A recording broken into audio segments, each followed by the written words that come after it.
Bom sábado. Vamos lá. Terceiro round. Título da lição e verso.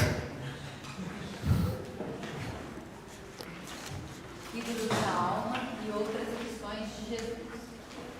Naquela hora, aproximaram-se de Jesus os discípulos, perguntando: quem é porventura o maior no reino dos céus? Mateus 18. Ok. Antes da gente entrar no assunto propriamente da lição, vamos para os objetivos da semana, o que a gente tinha para aprender, qual sentimento esse aprendizado deveria ter provocado em nós e qual a prática. Primeiro objetivo, o de aprendizagem, o que a gente tem para aprender, tinha para aprender essa semana. Compreender de que maneira o céu e os seres humanos medem a grandeza. Portanto, tem algumas coisas interessantes para observar na lição dessa semana. A primeira delas é que ela é uma conexão com a lição da semana passada e com as demais, mas principalmente com a da semana passada, no sentido de que, na semana passada, entendemos qual é a identidade do Cristo, a identidade do Messias, para poder entender qual é a nossa identidade. Uma vez descoberta essa identidade, a lição dessa semana nos provoca para que a gente preste atenção nos detalhes da vida prática do cristão, para verificar as distorções possíveis que essa vida pode ter. Uma vez que eu aceite a Jesus, isso não é garantia de que eu vou viver com Ele. A aceitação é só o início, o ponto de partida. Há uma vida a ser vivida com Cristo, e essa vida a ser vivida com Cristo apresenta paradigmas, padrões, pelos quais eu sei se estou ou não vivendo a vida cristã, se sou ou não um sujeito convertido pelo Cristo da identidade que descobrimos na semana passada. Portanto, olhar para esse desenho dessa semana foi um revisitar de alguns dos elementos que compõem o dia a dia do cristão. Por isso, ela começa com esse título, Ídolos, e de uma maneira nos muda a visão para observar coisas que possam estorvar, possam atrapalhar a nossa caminhada cristã. O segundo objetivo é o sentimento que deveria resultar disso. Sentir como Deus reconhece a verdadeira grandeza. Almejar seu reconhecimento acima de todas as honras humanas. Portanto, um dos elementos que vai estar no centro da discussão da lição é o conceito de grandeza. E esse conceito de grandeza nos faz sentir grandes ou não. Esse ou não, e de que forma é a grandeza do céu, é a provocação que a lição tentou fazer. Olhando para a vida daqueles primeiros sujeitos do cristianismo, entender como eles compreenderam certo ou errado a grandeza do Cristo, como eles compreenderam certo ou errado a grandeza do cristão. E aí o sentimento que isso deveria provocar na gente é um sentimento de reconhecimento da verdadeira grandeza e aceitar essa verdadeira grandeza que está posta diante de nós pelo Cristo. Qual é a prática? Buscar uma vida orientada para o serviço, sem esperar nada em troca. Portanto, já está dada a grandeza do reino de Deus se faz pelo serviço cristão.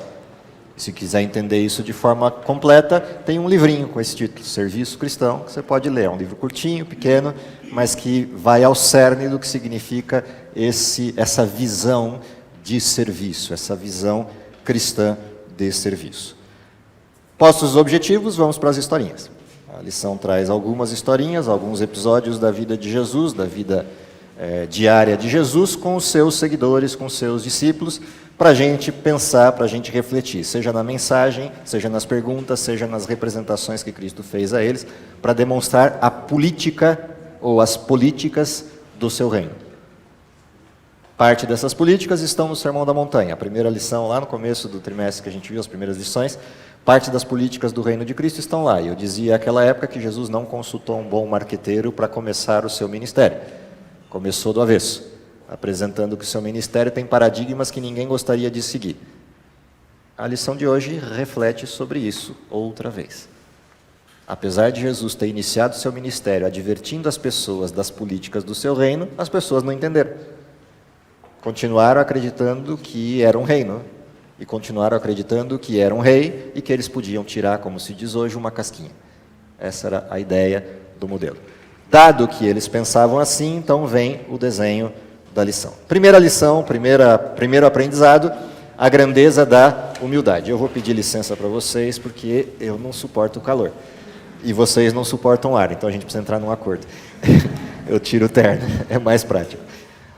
Então vamos lá. Dado que um dos elementos da expectativa da vinda do Messias era um Messias rei, era natural imaginar que pessoas desavisadas, que não compreendiam a mensagem, que não leram corretamente as profecias, esperassem o Messias rei. E, portanto, quem estava perto de Jesus era parte do reinado, era parte da corte. Quanto mais perto, mais alto o cargo, mais alto o posto. Numa determinada ocasião, Jesus se volta à sua plateia, que quase que rotineiramente discutia postos, posições ou grandeza, e ele vira para eles com uma pergunta: quem é porventura o maior no reino dos céus? O curioso é que, normalmente, quando Jesus faz perguntas, ele faz perguntas que ele já sabe a resposta e aguarda que aquele a quem ele fez a pergunta responda, para depois ele verter para a resposta correta, com uma nova pergunta. Nesse caso, não. Jesus faz a pergunta e já responde sem dar margem para ninguém pensar. Qual é a forma como Jesus responde?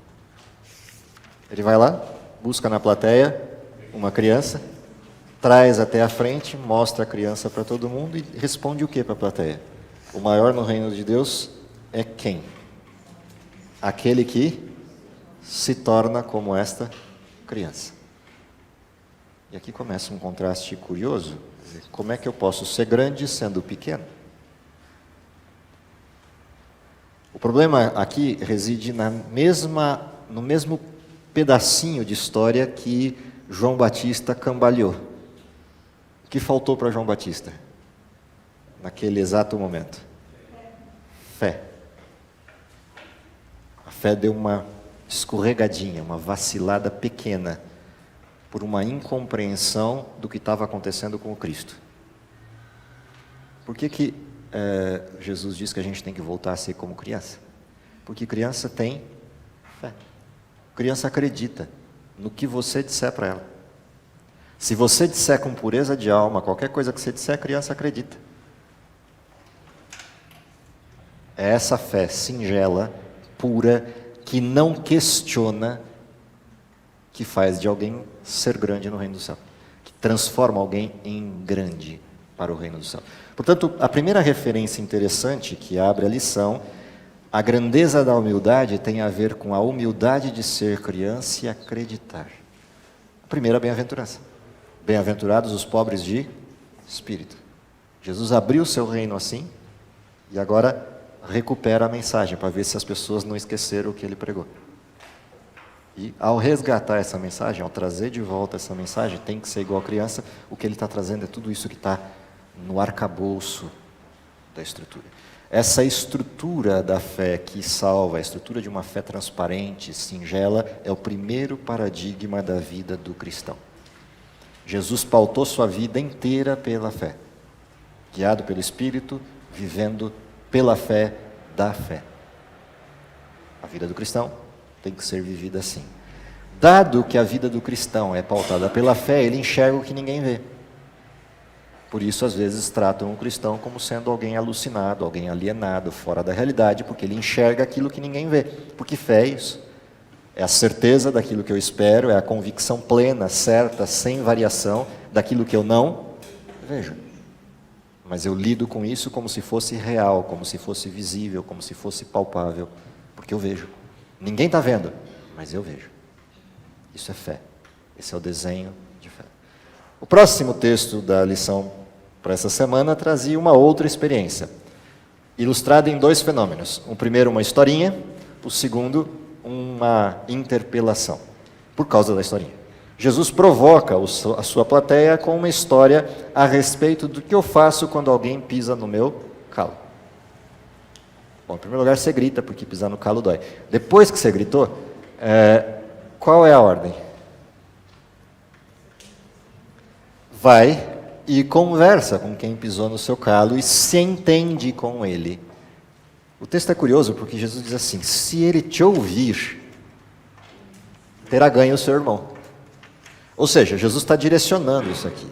Se alguém pisou no teu calo, de propósito, necessita que você o procure E se ele te ouvir, terá ganho o seu irmão, porque ele pisou de propósito para te fazer mal. Se você conseguir que ele te ouça e vocês se entendam, você ganhou o seu irmão, porque ele já está contra você. É sobre esse tipo de pessoa que Jesus está falando. E não sobre quem pisa no calo por acidente. Quem pisa no calo por acidente não tem nada. Aí o processo se inverte. Se alguém pisou no teu calo por acidente e você achou que não é, quem tem alguma coisa contra o outro é você, não é o outro contra ti. E, portanto, se você for falar com ele, você será ganho, e não o outro, porque quem está pensando mal é você. Então, aqui tem 2 lições numa só. A primeira lição é, se alguém intencionalmente faz o mal contra você, você vai tentar resolver. Não resolvendo, você não ganhou o seu irmão, vai ter que buscar parceiros. Não resolvendo com os parceiros, vai ter que buscar mais parceiros. Não resolvendo com todos os parceiros, entrega a Deus, porque aí o problema é com ele. Esse é o desenho da historinha de Jesus, de como Jesus pauta essa questão dos conflitos humanos. Aqui e depois Francisco. Eu não posso chegar ao meu irmão dizendo, você me magoou, você me feriu. O que eu devo dizer para ele? Eu devo pedir perdão para ele? Você tem 2 formas de chegar. Forma número 1, eu chego para o sujeito e falo, olha, aconteceu isso assim, assim, e eu me senti mal por causa disso. Em primeiro lugar, eu preciso pedir perdão por ter me sentido mal a seu respeito. E em segundo lugar, eu vim para me acertar com você, no sentido da gente conversar e resolver essa conta. Portanto, eu parto do sentimento que a ação provocou em mim, porque esse sentimento também é produto do pecado. Não que necessariamente ele seja pecado. Mas o sentimento que eu tenho é produto do pecado. E eu reconheço que o pecado habita em mim. Se não habitasse, eu não me sentia assim. Ninguém se sente mal com o outro, não seja o pecado atuando nele, no sentido das mazelas que o pecado causa. Mas não é pecado sentir o mal que o pecado provocou. Ou seja, eu me sentir mal porque alguém me maltratou é efeito colateral. Não é pecado, mas é efeito de. E, portanto, eu peço desculpa a ele pelo pecado que reside em mim e que me faz me sentir mal, mesmo não sendo culpado por isso. Isso abre a conversa para eu ir para o próximo degrau, que é entender por que você fez isso comigo e se eu fiz alguma coisa que provocou isso, e que a gente possa se resolver. Se você for ouvido, terá ganho o seu irmão. Daí para frente, se você não for ouvido, qual é o procedimento? Ele passa a ser julgamento. Porque você vai chamar mais alguém, e portanto a partir de agora tem testemunhas, portanto já não é mais uma situação de resolutiva do mal, é uma situação de demonstração do mal, portanto é julgamento. No primeiro nível não é julgamento, é relacionamento, do segundo nível para frente já não é mais relacionamento, portanto mudou o estágio. Por isso a mensagem terá ganho o seu irmão está no primeiro desenho, como ênfase. Se eu amo a esse meu irmão, não é ruim eu levar para esse lado aí, Não. mais de juízo? Não, porque o texto aqui não está falando de situações imbecis da vida diária. O texto está falando sobre situações que envolvam pecado. É uma situação um pouco mais complexa e mais densa. Ou seja, o sujeito zombou de mim, eu vou levar para outro? Isso não tem nada a ver, isso é a situação do dia a dia, da vida diária. Agora, o sujeito cometeu um pecado, ele me lesionou, ele me roubou. É uma situação muito mais ampla, que implica que o sujeito abandonou os caminhos de Deus. E o outro que eu levo a ele não é um outro qualquer, é um outro de onde? Da comunidade a qual ele faz parte, da igreja da qual ele faz parte. Ambos são membros da mesma igreja, da mesma história de vida. Portanto, eu busco anciãos, pessoas de maior peso nesta igreja para levar a esse sujeito para ver se ele se convence do pecado. Eu não estou preocupado mais comigo e com ele, eu estou preocupado em que ele não se perca. Portanto, é redentivo, é julgamento para a redenção. O terceiro nível leva a igreja. Por quê? Porque se ele não reconhece que todos na igreja querem a salvação dele, ele já desistiu da salvação. E, portanto, entrega ele a Deus e Deus resolverá com ele a sua causa. Nós estamos falando de pessoas da mesma fé, da mesma denominação e em situações de pecado. É disso que o texto está falando e só. Tirada essa condição, é você e ele só e mais ninguém. Porque não há o que fazer. A não ser que seja uma situação de estrutura social, que aí careça de uma intervenção. Mas, senão, é disso que o texto está falando. Diga. Seguindo essa mesma linha, como Eu não sei por isso que eu habito, eu sou Jesus, né? Então vamos o verso, né? Porque a irmã já abordou, né? O irmão que peca, se o seu irmão pecar contra você, Sim, exatamente. você tem que ir, mas não é sempre assim. Sim. Às vezes o meu irmão peca contra mim, mas é outro que vai falar comigo. Então, no procedimento bíblico, qual é o conselho? Seria Que eu vá. Se ele não me ouvir, é que o outro vai. E não vai sozinho, vai comigo. Sim, mas deveria ser. Agora, a segunda pergunta, o poder de permitir e de proibir. Eu afirmo que não, a vocês, isso é verdade. O que vocês proibirem na terra será proibido no céu. E o que vocês permitirem na terra será permitido. Que poder tem eu para fazer isso? Eu pode uma coisa aqui. O poder de você seguir ou não seguir a Deus. Se o senhor segue a Deus e está fazendo o certo, aquilo que pela verdade você proíbe na terra, está proibido aonde? No céu. Não porque você proibiu, mas porque é verdade. E aquilo que você permitir na terra, porque é verdade, será permitido no céu, não porque você permitiu, mas porque é verdade. Esse texto simplesmente descreve aquele que é guiado pelo Espírito. Quem é guiado pelo Espírito sabe diferenciar a verdade do erro. Portanto, ele define o que é certo e o que é errado a partir deste conhecimento e interação que ele tem com a fonte de verdade. É assim que deveria viver o Filho de Deus. Por isso é que Paulo ousa dizer: sede meus imitadores, como eu de Cristo. Portanto, ele não precisa dizer para as pessoas: sejam imitadores de Cristo. Tem na frente delas alguém que já faz isso, portanto é só olhar para mim. Cristo está longe, está num sentido mais abstrato, então ok, estou dando um exemplo vivo. Me imitem, eu estou imitando Cristo. É esse tipo de pessoa que tem essa autoridade, porque vive a verdade. A autoridade não é da pessoa, é da verdade, é da fonte.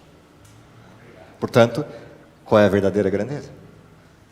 E qual é o verdadeiro desenho do cristão?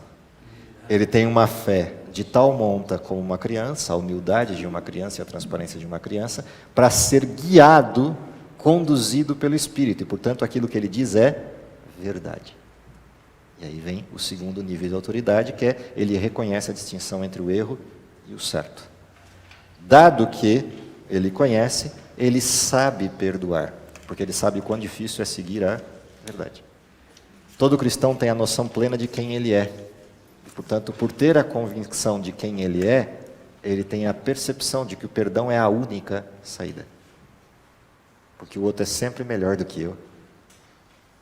Pelo simples fato de que eu não conheço o outro. Eu só conheço a mim.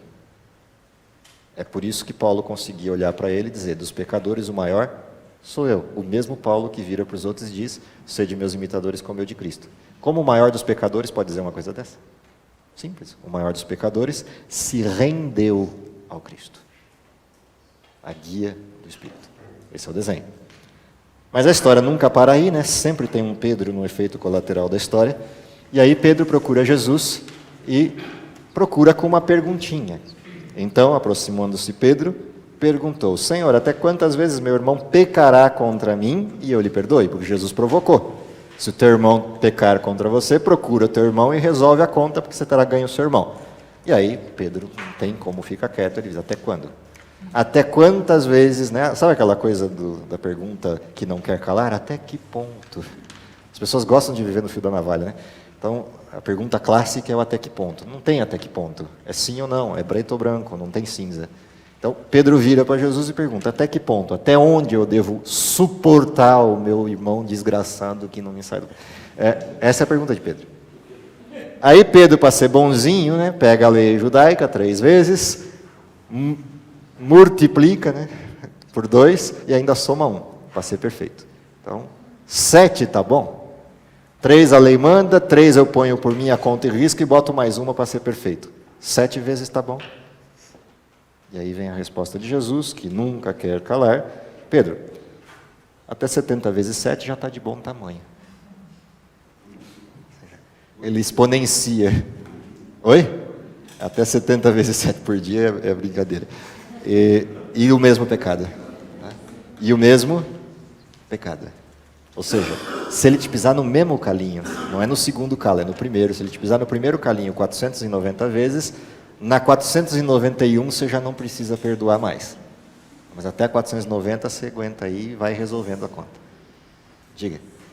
É interessante que Pedro usou a mesma estratégia de Jesus. Ele fez a pergunta e ele respondeu. Exatamente. Quantas vezes eu devo perdoar? 7 já está bom. E ele fez a pergunta por quê? Porque ele achou que sabia a resposta. Essa é a diferença entre Pedro e Jesus. Jesus faz a pergunta e ele sempre sabe a resposta. Pedro faz a pergunta e acha que sabe a resposta. Essa é a diferença.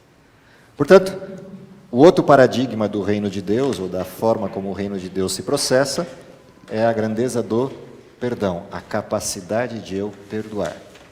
O cristão é humilde na sua fé, o cristão, por reconhecer a si mesmo na sua humildade, perdoa, sabe perdoar, sabe que é preciso perdoar. Dado que a história é assim, o próximo problema é, ok, eu já aprendi a ser humilde e me orgulho da minha humildade. E porque eu me orgulho da minha humildade, eu vou para a próxima história. Qual é a próxima história? A próxima história é Jesus sendo interpelado por alguém, de novo com uma pergunta. O sujeito chega para Jesus e diz, mestre, portanto, começa com um elogio, está de bom alvitre, começar com um elogio, que farei de bom para alcançar a vida eterna? Pergunta, o que há de errado na pergunta? Para quem ele perguntou? Para quem que ele perguntou? Não, quem perguntou foi o rico, mas para quem ele perguntou? Para o mestre. Tem alguma coisa errada em eu perguntar o que eu preciso saber para o mestre? Não, perguntei para a pessoa certa. Tem algum erro em perguntar o que eu preciso fazer para alcançar a vida eterna? Também não. Você vai ver exemplos na Bíblia de perguntas semelhantes a essa e com uma resposta fantástica, como por exemplo um sujeito na beirada do cárcere perguntando o que precisa fazer para ser salvo, e a resposta dos que estão presos é o quê? Crê no Senhor Jesus, você e a sua família aí serão salvos. Portanto, não há nada de errado com a pergunta, exceto um pedacinho. O que eu preciso fazer de bom? Aqui está o problema. O problema está nessa palavrinha. Ou seja, para eu entrar no céu, eu preciso ser bom. Esse é o erro da pergunta. O que o jovem está fazendo é diante de todo mundo dizendo o seguinte, olha, eu tenho sido bom a vida inteira, e o Senhor está dizendo que tem mais coisa necessária para ir para o céu. Então, que coisa é essa? O que mais eu preciso fazer de bom para entrar no céu? Que eu não tenha feito. O que está por trás da pergunta é isso. É essa sensação de santidade e de perfeição. Como se perfeição e santidade fossem os paradigmas para a entrada no céu. São, mas não por um exercício pessoal. São por um exercício externo. É um outro contexto. E aí também é como se fosse uma barganha, né? Estou trocando. Portanto, o Senhor me deve algo porque eu fui bonzinho. É uma moeda de troca. Qual é a resposta de Jesus? Por quê? O que diz o texto? Por que me chamas bom? Porque a pergunta começou com bom mestre. E o que eu preciso fazer de bom? Ou seja, como é que eu me igualo a você? Essa é a pergunta. E aí, por que chama bom? Bom a um só. Quem é ele? Deus. O que Jesus está dizendo? É isso que você está me perguntando? Como é que eu me torno igual a Deus? Alguém já fez essa pergunta no passado. Alguém vem mantendo essa pergunta nos últimos 4.000 anos. E mantendo essa proposta. Subirei às mais altas nuvens, serei semelhante ao Altíssimo. É isso que você está querendo? E é isso que você está buscando? Percebe que na resposta de Jesus tem uma porção de coisas embutidas. Jesus evidencia para ele que o que ele está pedindo é impossível. Uma criatura não será igual a Deus. Mas Jesus não para aí. Jesus já dá uma segunda lista de coisas. Já que você quer essa situação, eu vou te dizer o seguinte. Eu não sei o que é preciso você fazer de bom para ser igual a Deus. Entre aspas, eu não sei. Mas eu sei o que é preciso para ter a vida eterna. Para ter a vida eterna, precisa uma coisa. Guarda os mandamentos. E aí ele tem que evidenciar que o bom é ele. E ele pergunta, Quais? Jesus diz: não matarás, não adulterarás, e assim por diante. Qual é a resposta do jovem rico? Ah, mas isso eu tenho feito desde a minha meninice. Portanto, eu já sou bom e já tenho a vida eterna. Isso ele não disse, ficou na indução. O que Jesus acrescenta? Bom, se você já tem feito tudo isso, então a vida eterna já está garantida. Então vamos voltar à sua pergunta. Se você quer ser perfeito, percebe? A vida eterna já está garantida. Mas se você quer ser perfeito, então falta uma coisa. Vai, vende tudo que você tem, dá aos pobres, depois vem e segue-me. Aí você vai ser perfeito. Ou seja, ele voltou à pergunta inicial. O que eu preciso fazer de bom para ter a vida eterna? Nada. Não tem nada que você tenha de bom que possa trocar com a vida eterna. Portanto, vende tudo, entrega para os pobres e vem e me segue. Não tem nada que você possa fazer de bom para ser perfeito. Vende tudo que você tem, porque não presta. Vende todas as coisas que você tem, porque elas te atrapalham. Vem e me segue. Para você ser perfeito só tem um jeito: eu. Aí caiu a ficha. Ele entendeu o que faltava e voltou. Voltou para onde? Para todas as coisas que tinha, de forma triste, porque ele encontrou a resposta da pergunta que ele não fez. Esse é o problema. Ele imaginava ter a resposta da pergunta que fez e encontrou a resposta da pergunta que não fez. E a hora que ele encontrou a resposta da pergunta que ele não fez, ele voltou triste para casa, porque dali para frente não tem salvação. A tristeza do jovem rico não é o fato de ele ter que vender os bens só, é a de ter certeza do porquê. Quando ele entendeu por que ele precisava se desfazer daquilo, ele entendeu que não havia salvação, ele voltou triste por isso. Senão ele não ficaria triste, ele chamaria Jesus de um mestre louco, de qualquer outra coisa. Mas o fato de ele ter voltado triste para casa significa que ele entendeu. O problema não estava nos bens do jovem rico, estava no coração dele. Os bens não fariam diferença, ele poderia tê-los, mas o coração dele estava em outro lugar. Estava na exaltação pessoal de ser bom e ser visto como bom. E isso ele não conseguia abrir mão para ser um andarilho seguindo Jesus. Essa ostentação é o que lhe fazia mal, não a riqueza. O autor da lição, no comentário em espanhol, ele deixa entender que essa pergunta envolvia algo que só o jovem Conhecia. conhecia. Sim. Tinha algo por trás da história que não é visto. Porque outras pessoas ricas se aproximaram de Jesus. Jesus nunca disse isso. Jesus não deu esse conselho. Portanto, o problema estava com o coração do jovem. Aonde o coração dele estava era o problema. É aquela coisa da exaltação pela qual ele passava por ter determinadas coisas, posições e estruturas, é que ele não estava a fim de abrir mão. Ellen White complementa isso e amplia isso, mostrando todo o contexto do que envolvia ele. Por isso ele começou assim: bom mestre, o que eu preciso fazer de bom? Ou seja, eu sou visto como bom pelos outros. O que eles vão dizer quando eu vender tudo e seguir outro? O outro sendo bom e não eu. Essa é a questão.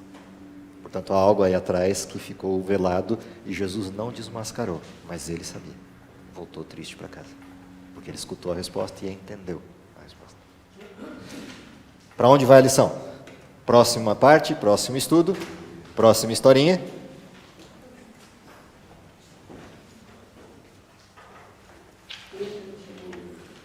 Para não perder o costume, Pedro se adianta. Afinal de contas, o jovem rico voltou para casa com que ordem? Vende tudo que você tem, depois vem e segue-me. Ok, Jesus, beleza, está tudo certo, mas nós já fizemos isso. E aí? O que a gente leva? Qual é a nossa parte? Percebe? Pedro se coloca como jovem rico. O jovem rico não fez o que o Senhor mandou, nós fizemos. Qual é? O que eu levo? Qual é a minha parte? Qual que é a resposta de Jesus? Como é que Jesus interpela essa pergunta? Vocês leram o texto? Lembra como termina as bem-aventuranças? Lembra da montanha que eu desenhei? Já esqueceram. Como é que termina as bem-aventuranças? Eu subo o morro e encontro fome, sacio a minha fome e sede de justiça. Quando eu desço o morro e chego lá embaixo, quem eu encontro? Quem ficou lá. E quem ficou lá faz o quê? Perseguição, maledicência, difamação e, em alguns casos, até morte. O que eu vou ganhar, Senhor, por te seguir? Por que Pedro fez a pergunta se ele já sabia a resposta? Jesus não enganou ninguém, ele começou o seu primeiro sermão dizendo o que ia acontecer com quem seguisse a Jesus. Por que ele insiste em fazer a pergunta? O que eu vou ganhar com isso? Se ele já sabe a resposta. Na realidade, ele não entendeu o sermão. Tampouco entendeu quem era Jesus. Não entendeu o que era o reino. Jesus tem que clarificar o reino. Como é que Jesus clarifica o reino? Jesus respondeu: em verdade vos digo que vós, os que me seguistes, quando na regeneração o Filho do Homem se assentar ao trono da sua glória, também vos assentareis em 12 tronos para julgar as 12 tribos de Israel. E todo aquele que tiver deixado casas de irmãos, de irmãs, ou pai e mãe, ou filhos, ou campos, ou por causa do meu nome, receberá muitas vezes mais e herdará a vida eterna. Porém, muitos primeiros serão últimos, e os últimos, os primeiros. O que Jesus está respondendo para ele? O que você quer aqui, não vai ter, mas lá vai. Só que para estar lá, os últimos serão os primeiros, e os primeiros os últimos. Ou seja, quem vai se assentar ao meu lado? Quem não quer se assentar ao meu lado. No sentido não do querer, desejo de estar com Cristo por toda a eternidade, no sentido de querer pela posição de estar sentado ao lado do Rei, pela honra de estar sentado ao lado do Rei. Quem tem esse espírito não estará lá. Por isso, para entrar no reino dos céus, é necessário se tornar como uma criança, que quer estar ao lado não pela honra de estar ao lado, mas pela coisa agradável de estar com. Não é para sair bem na foto. Aliás, as crianças nem gostam de tirar foto, a maior parte delas. É para quê? É para estar junto. É para estar junto. É esse desejo de estar junto que faz com que quem mais desejou estar junto estará mais perto de Jesus. Quem menos desejou estar junto vai estar mais longe de Jesus. Essa é a resposta. Portanto, toma cuidado com o que você está pedindo, Pedro. Porque demonstra um coração de quem vai estar longe e não perto. Se você quer estar perto, aprende a regrinha. Os primeiros serão os últimos serão os primeiros. A história não para aí. Qual é o próximo paradigma do reino? Da grandeza do reino? Próxima historinha. O título da lição é Podemos, mas qual é a historinha? A mãe de dois sujeitinhos que são uma bênção. Dois sujeitinhos que são um amor de pessoa. Tão amor de pessoa que no texto de Lucas 9, é isso que está na lição? Lucas 9, né? No texto de Lucas 9, que pede para a gente ler antes de ler o texto da lição propriamente dito, para ver o contexto, mostra a beleza, a doçura desses dois irmãos. Que numa situação de Jesus estar indo no caminho para Jerusalém, passa pela região onde moram os samaritanos, passam por uma cidade que não quer receber Jesus, porque percebem que ele é um sujeito indo para Jerusalém, portanto é um judeu, nós não vamos receber aqui. Já que os judeus não nos recebem lá, não receberemos ele aqui. Os dois sujeitinhos se adiantam como soldados do Cristo e dizem: e aí, como é que vai ser? O que o senhor quer que a gente faça? Manda descer fogo do céu, dissolve todo mundo? Qual é a forma? Ou quer que faz um pouco de tortura antes para depois queimar? Qual é o jeito? E ainda menciona Elias que fez isso, mas foi Eliseu. Sim, mas a pergunta, Elias também, no Monte Carmelo. Mas de qualquer forma descer o fogo sobre quem? Sobre o altar, não sobre as pessoas. É certo que depois eles mataram os sacerdotes que tentavam matá-lo, mas de qualquer forma o fogo não desceu sobre as pessoas, desceu sobre o altar. Qual é o desenho? Aqui a gente tem a índole dos sujeitos, os dois filhos do trovão, Tiago e João. Os dois sujeitinhos, doçura, desde criancinha.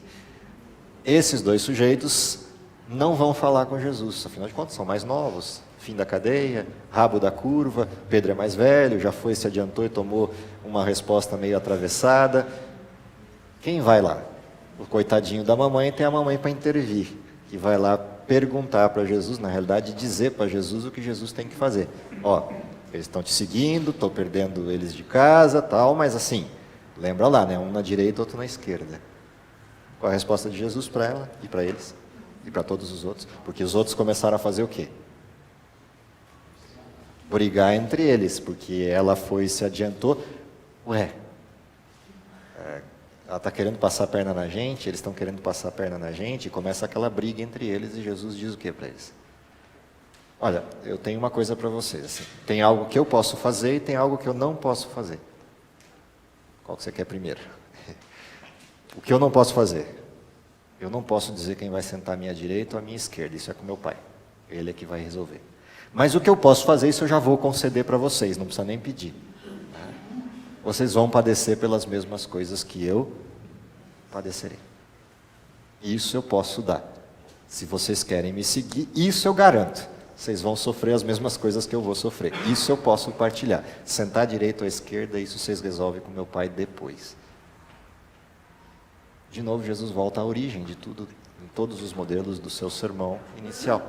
Ou seja, a única coisa certa nesse mundo, aliás, a única não, tem mais, mas uma das coisas certas nesse mundo é que todos vão sofrer. A segunda coisa certa nesse mundo é a morte.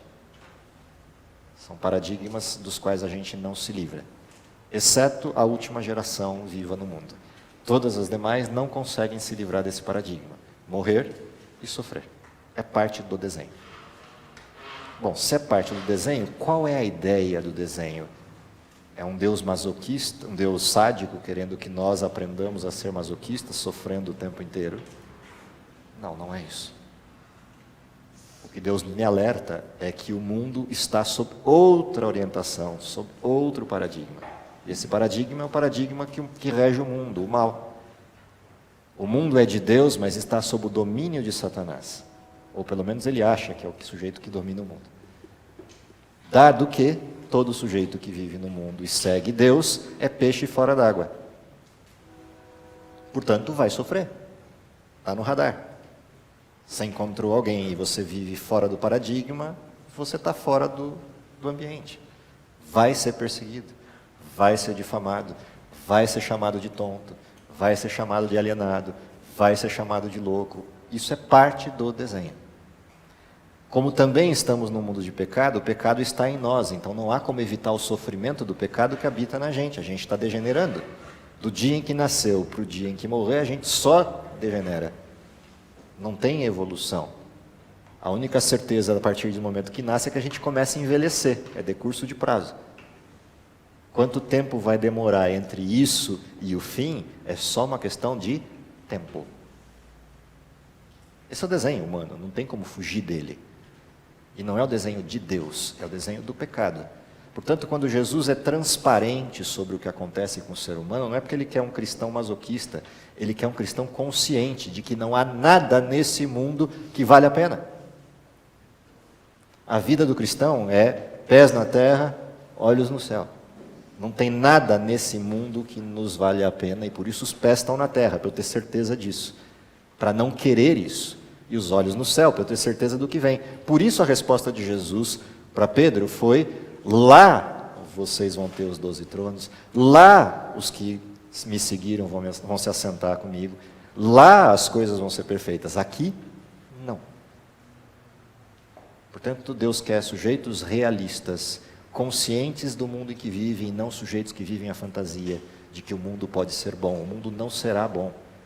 Ele pode até ter coisas agradáveis que eu desfrute nele para lembrar quão agradável é desfrutá-la sempre, porque isso também é aprendizagem. Uma vida só de sofrimento nos tiraria a alegria do céu. A vida, ela se molda entre sofrimentos e pequenos lampejos de alegria, para eu ter certeza de que eu gostaria de viver essas alegrias sempre. E, portanto, eu não sou daqui, eu sou para outro lugar. Eu não sou daqui, eu sou para outro tipo de vida. Isso é paradigma do reino de Deus. Portanto, quando eu descubro a identidade de quem foi Jesus, eu descubro a minha. Quando eu descubro como ele andou, eu descubro como eu devo andar. A lição dessa semana é a ilustração de como eu devo andar. Quais são os paradigmas? Para o sujeito arrogante e que se acha, Cristo faz dele uma criança. Para o sujeito que acha que os outros são o problema, Cristo traz a dura lição do perdão. Para aqueles que se veem como bons, Cristo responde qual é a verdadeira bondade, qual é o verdadeiro paradigma daquele que é bom diante do reino de Deus. Para aquele que se acha o tal, para aquele que se acha o sujeito merecedor, todo merecedor, Cristo vem e apresenta qual é o paradigma da vida na terra, qual é o paradigma da vida no céu. E para aquele que tenta cortar caminho, como a mãe de Tiago e João, Jesus mostra, tem que viver a história. Não dá para cortar caminho. Ninguém chegou lá cortando caminho e ninguém vai para lá cortando caminho. O único caminho que podia ser cortado, Cristo cortou na cruz, porque esse a gente não dava conta de abrir. Todos os demais caminhos têm que ser percorridos, têm que ser trilhados, com a certeza de que Deus nos acompanha e com a alegria da esperança de que um dia o caminho será plano, de ouro e perfeito. Mas isso é lá, não é cá. Que Deus nos abençoe para que a gente entenda isso e comece a absorver esse padrão de vida como cristãos, para que o mundo saiba quem é o Cristo e o que Ele prometeu para nós, através da nossa vida, do nosso jeito de ser como cristãos. Deus nos abençoe, é o que eu espero para vocês e para mim. Vamos orar? Querido Pai que está nos céus, te agradecemos pelo dom da vida, pela oportunidade de sermos chamados teus filhos, pelas maravilhosas lições que podemos aprender do pouco tempo que passou conosco, mas pela grandeza do teu coração em ter toda a paciência do mundo a ensinar lições a pessoas que divergiam, pessoas que brigavam, que viviam em conflitos, mas que foram salvas pelo teu amor e pela tua misericórdia. Dá que essa percepção nos enche o coração de alegria, de que podemos igualmente ser salvos e aguardar com esperança a tua vinda. É isso que te pedimos, em nome de Jesus Cristo. Amém.